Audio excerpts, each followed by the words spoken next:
Tonight, we continue our series into the life of Congressman Mike Gallagher.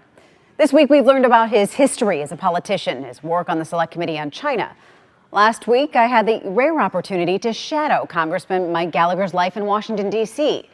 Well, tonight, we take a deep dive into his impact on Wisconsin and hear from both sides of the aisle about his track record since taking office. In regards to what's happening in Wisconsin, what have you done for me lately? It seems like most of your focus is on geopolitical relations, international relations, and your focus on China.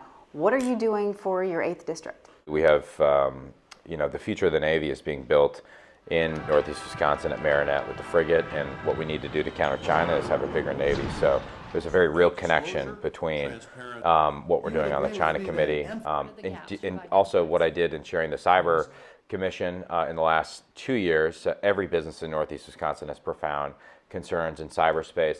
In his 6 years in Congress, Mike Gallagher has made a name for himself, not just in geopolitics, but in his open criticism on former President Donald Trump after the January 6th attack on the Capitol.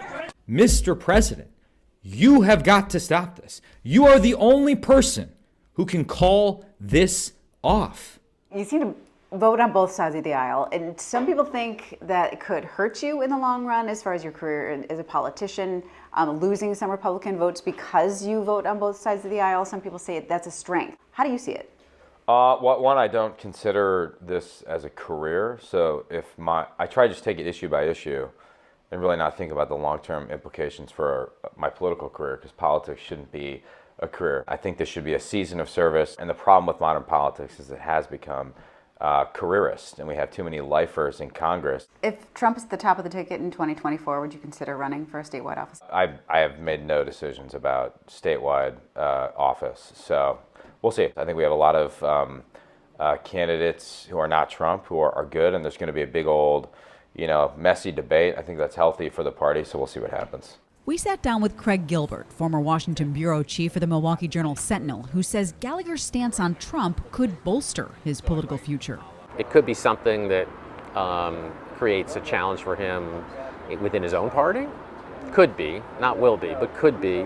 At the same time, it could be something that helps him in a general election. Chuck Todd from NBC's Meet the Press says Gallagher's future doesn't lie in political office. Republicans are going to be unsuccessful in their abilities to recruit Mike Gallagher to be a Senate candidate, because I think he is so determined to readjust our China policy and keep it out of the political space that I think he would believe that his participation in a Senate race would do harm to that. Wisconsin Democratic Party Chair Ben Wickler says Gallagher is not focused on the needs of Northeast Wisconsinites.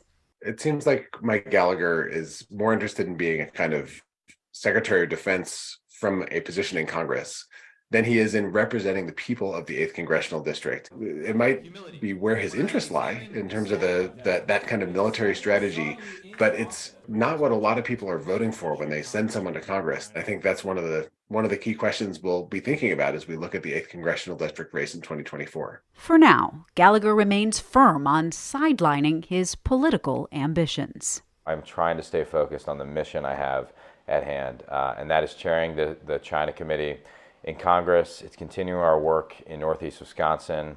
It's doing work on the Armed Services Committee. I want to do the best possible job there. At the U.S. Capitol, Nina Sperano, NBC 26.